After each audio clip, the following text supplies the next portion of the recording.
people say, hey, what's going on here? These aren't cowards, these aren't traitors. Most of them are officers, by the way. So if these guys are refusing, there must be something wrong here.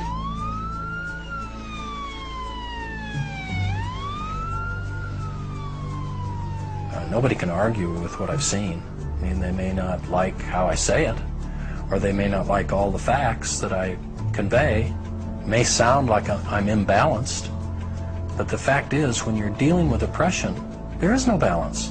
Even someone with a 20% open mind would reach the same conclusions that our commission reached. You could be pro-Israeli, and still, if you saw these realities, you'd have to have a completely closed mind not to come to the same conclusions that we reached. So the violence begins with the occupation. The opposition is resistance to the occupation. Resistance to violence is legitimate in any country in the world. I may disagree with some of the acts of resistance. I think some of the tactics are stupid. Attacks on Israeli civilians are stupid, immoral, and counterproductive. They should be stopped. We should not use violence whatsoever, because it really destroys our intentions, and it destroys our position, which is in the higher moral standing.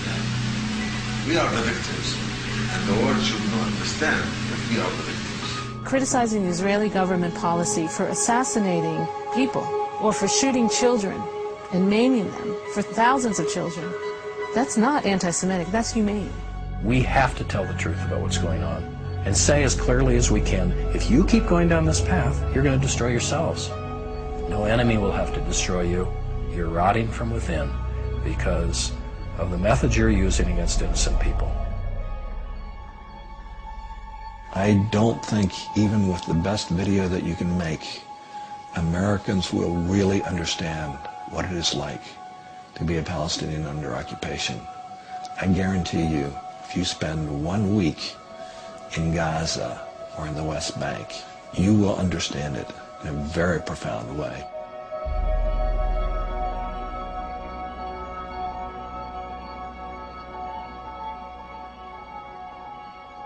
All the wars of independence, you can start, if you want, with the war of independence of the United States. They said no taxation without representation. And we demand taxation from the Palestinians and don't give them any representation. It is the same all over the world, and nobody wants to be under somebody's occupation.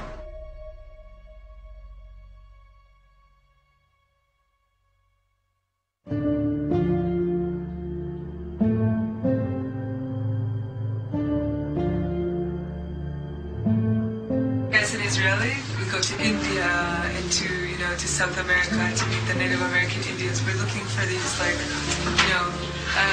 indigenous people with some kind of more rooted wisdom, and they're right here. They're right here, right under our noses. Nobody ever comes here. The falahin, for me, the Palestinian falahin, it's like, everything that that people go looking for. People with deep, deep roots, really connected to the earth, with this romance with their land, and just incredibly wise and open-hearted, and simple, beautiful, and Israelis never see them unless it's through Target.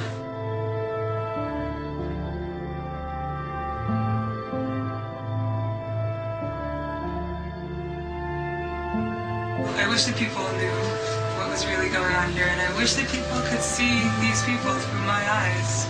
That's what often I'm looking at people and they're so incredibly beautiful. I'm just thinking, I wish that Israelis could for 1 minute see them through my eyes.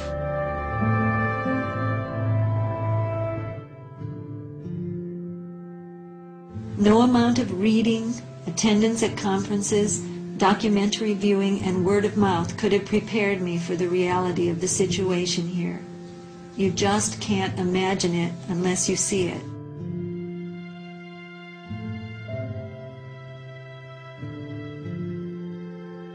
This is not at all what I asked for when I came into this world. This is not at all what the people here asked for when they came into this world. This is not the world you and Dad wanted me to come into when you decided to have me.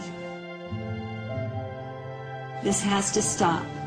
I think it is a good idea for us all to drop everything and devote our lives to making this stop.